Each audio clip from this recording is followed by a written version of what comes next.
ও আঁকা চোখা বসে বসে আঁকতো, এ করতো। এক জায়গায় আঁকায় দিয়েছিলাম, কিন্তু বেশি দিন করতে পারলো না। ওর মাথাটা যন্ত্রণা হয় বলে ও পারলো না করতে, ছাড়িয়ে দিলাম। কিন্তু ও নিজের থেকেই, ও নিজেই ভালো আঁকে। ওর মামা বলে, কেন শুধু আর দিবি, ও যখন নিজেই আঁকে।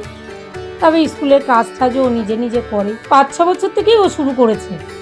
এই টুকটাক এই মাটি দিয়ে ওর বাবাকে, বাবা মাটি এনে দাও, আমি এইসব করবো, এরকম করে করে ও নিজের থেকেই করে। আমি শুধু বকি, তাই জন্য করতে পারে না, নাহলে হয়তো আরেকটু এগিয়ে যেত। আমি তো রাগারাগি করি, করতে দিই না, পড়াশুনো নষ্ট হবে, এই হবে ওই হবে। ওর বাবা বলে, তুমি সবসময় ওকে ওরম করো বলেই ও কিছুতেই করতে পারছে।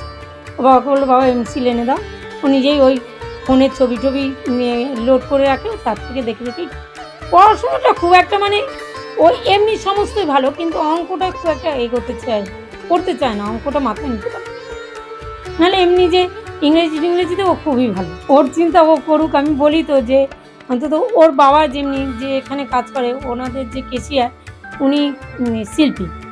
উনি বলে, লক্ষ্মীদা ওকে তৈরি করুন, উচ্চ মাধ্যমিকটা ভালো করে দিই, আমার ভালো ভালো একাডেমির সঙ্গে যোগাযোগ আছে, আমি ওখানে ওকে ইয়ে করি।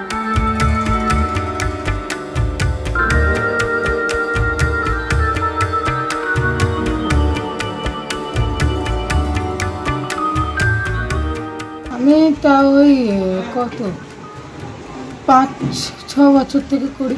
তখন অতটা ভালো পারতাম না, ছোট্টের থেকে। তারপর আস্তে আস্তে আঙুল তৈরি করা, উঠে এসব শিখেছি দেখে দেখে। আর আমার এগুলো করতে ভালো লাগে ছোটোর থেকে, যার জন্য বাবা বললে, দেখ পড়াশোনার পাশাপাশি এটাও কর, এটাও তো ভালোই, খারাপ তো না। খড় বাঁধতে পারি, কাঠামোটা আস্তে আস্তে শিখছি। এমনি পুরো ঠাকুর যদি বলা হয় তুমি তৈরি করে দিতে পারবে? আমাকে ওইদিকে ঠাকুর তৈরি করতে হয়, অনেক কাঠামো বেঁধে খড় বেঁধে পুরো একটা ঠাকুর তৈরি করে দিতে পারি। মাটির কাজটা আমি পারি মোটামুটি, চোখ আঁকা করা সব পারি। আমার বাড়ির সরস্বতী আগে বাবা কিনতো, এবার টাকা দিয়ে আমি একবার আগের বছর বললাম আমিই তৈরি করবো নিজের বাড়ির ঠাকুর। সেই সরস্বতী থেকেই শুরু, এখন দুর্গা করছি। দুর্গা, জগদ্ধাত্রী, কালী, যা সব পাই।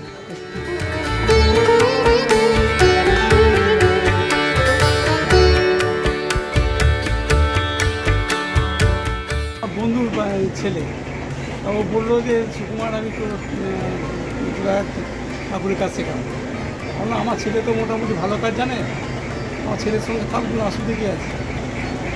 তাই আমার ছেলে ওকে বাচ্চা গাইড দিচ্ছে। ও ছেলেটা ভালো কাজ শিখেছে, মোটামুটি শেখার একটা আগ্রহ আছে, ভালো আগ্রহ আছে। পড়াশোনা করে তারপরে আমাদের